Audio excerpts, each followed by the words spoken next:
शायद मैंने अपने जीवन में पहली बार पुण्य सागर के नाम से इतना खुश देखा। और सारी बातें हुई कि पुण्य सागर जी अब आ रहे हैं, बहुत जल्दी आ रहे हैं और आपसे मिलना चाह रहे हैं। तो आचार्य जी ने भी कहा कि जितना जल्दी हो उतना जल्दी पुण्य सागर जी को लाना चाहिए।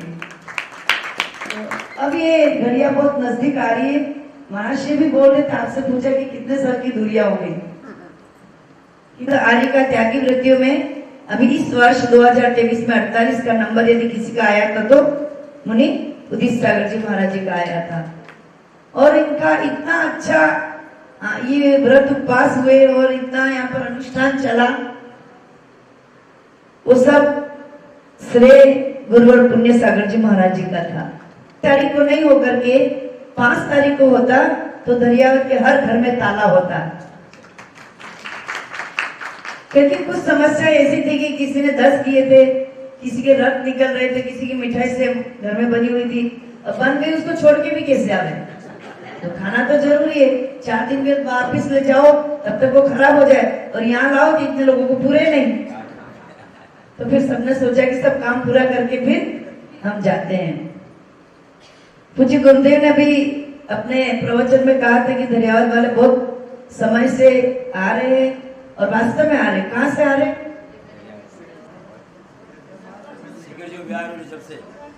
महाराज जी की दीक्षा जब गुवाहाटी में हुई थी उदित सागर जी महाराज जी की, तब से दरियावत वाले पीछे पड़े हुए कि महाराज जी को दरियावत लाओ चतुर्मास करने के लिए, चतुर्मास करने के लिए।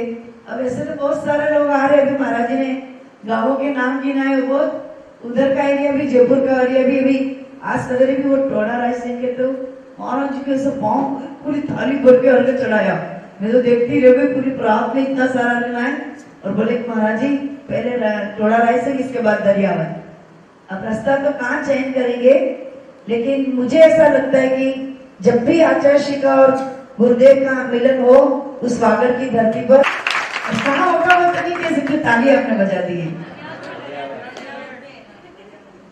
मैं तो जो लोग सामने आ जाएंगे उनका बोल दूंगी। कल काठोल वाला आएंगे बोलूंगी काठोल में, फिर सलूमपुर वाला आएंगे बोली सलूमपुर में होना, फिर उदयपुर वाले आएंगे तो उदयपुर में। लेकिन मुझे ऐसा लगता है मन से कि चंदा बाबा तक पहुंचाएगा। जहां बैठकर अपन भगवान की आराधना पूजा अर्चना करते, निश्चित रूप से ये भगवान वहां भगवान तक कनेक्ट करेगा, जरूर करेगा। और सब लोगों की भावना इतनी तीव्र है। चतुर्मास तो कहाँ होगा ये मैं नहीं कह सकती हूँ, मिलन भी कहाँ होगा ये मैं नहीं कह सकती हूँ। अभी अभी थोड़ी देर पर वहाँ की भक्ति चल रही थी तो पंडित जी का फोन मेरे पास में अचानक आया, कभी आता नहीं, बहुत कम आता है। तो उन्होंने बताया मैं आचार्य जी के पास में हूँ। तो मुझे इतनी खुशी हुई कि मुझे लग रहा था कि वो वीडियो कॉल से महाराज जी को दर्शन करा देंगे।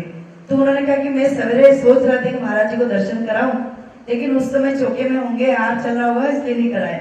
अब मैं बता रहा हूँ कि मैंने आचार्य जी को बोला कि आप दोनों का मिलन उस तरफ ही होना चाहिए। समझ रहे हो ना, 20 साल की हो गई। वनवास में भगवान राम को भेजा था तो कितने साल तक भेजा था, लेकिन मेरे गुरुदेव वर्धमान सागर जी को 20 साल हो गए इनको देखे हुए। तो 14 से भी 2007 में मिले थे। तो उनको भी लगता होगा विकास करे तो खुशी होती है। लेकिन जब इतने बड़े संघ को वो देखेंगे, उनका इतना बड़ा संघ, इनका इतना बड़ा संघ, मुझे लगता है कि वो जगह कैसी होगी जहां पर दोनों संतों का इतने बड़े संघों का मिलन होगा। मैं तो कह रही महाराज को आप तो दीपावली में मत करो, इसके पहले चलो।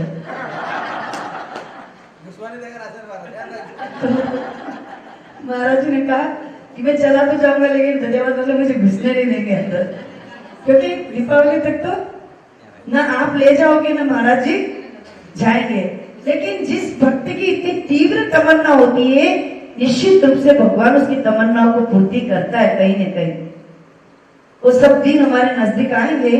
अभी समाधि भी चल रही है, हम सब मिल करके गुरुदेव के श्री चरणों में यहाँ पर प्रार्थना करेंगे। हर काम वाले कर, अभी मैं दरियावत की तरफ बोलूं तो वो धांडला वाले तो मेरी जान खा जाएगी। वो इतने पीछे पड़े हैं कि 2024 का चतुर्मास किसी भी हालत में थानला में ही होना चाहिए। और इस शर्त पे थानला के कम से कम 5-6 लोग समय शिखर से लगाकर सोनागिरी तक चले साथ में, इसी बात को लेकर के। कि 2024 का चतुर्मास थांडला होना चाहिए। फिर बोले कि हमारे वहाँ दीक्षा होनी है, हमारे वहाँ दीक्षा करवाओ, एक भी दीक्षा नहीं हुई है। महाराज जी कितने साल हो गए दीक्षा ली? महावीर में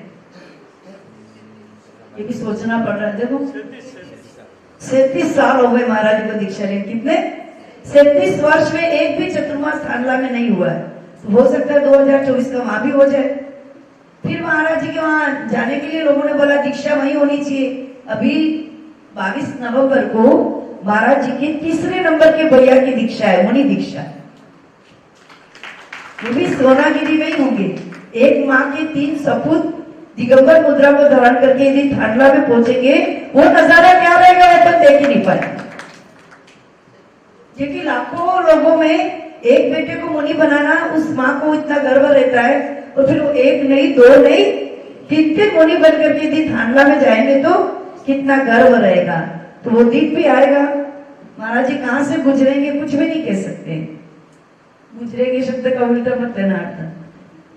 कौन से रास्ते से जाएंगे, लेकिन जाएंगे जरूर।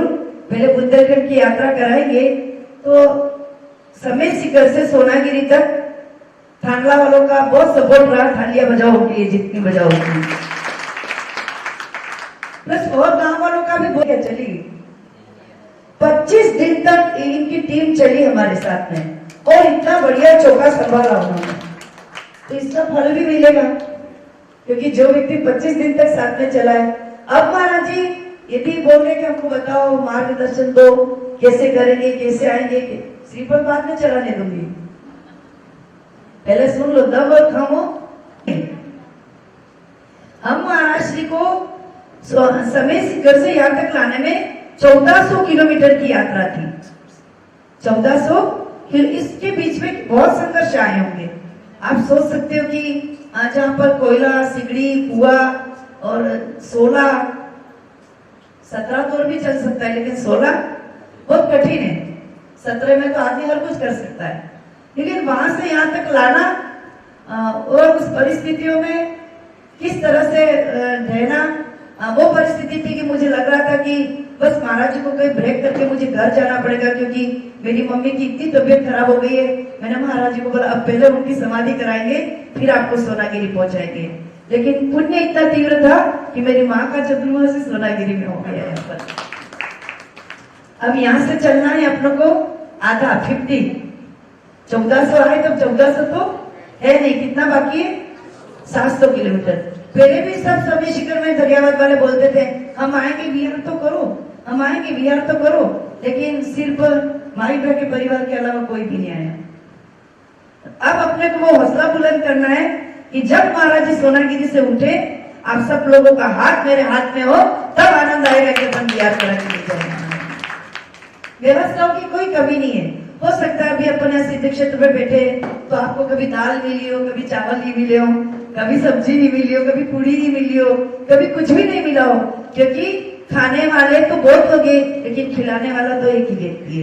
तो व्यवस्था में थोड़ा गड़बड़ हो सकता है, लेकिन रास्ते में पूरी आपकी व्यवस्था रहेगी।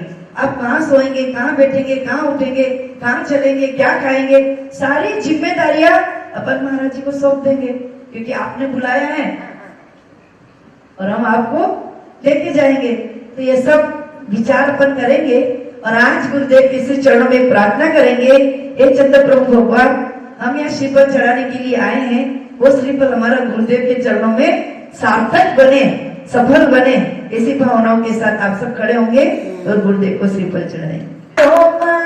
चरणों में झुकाए माथा गुरुदेव, तो बोलिए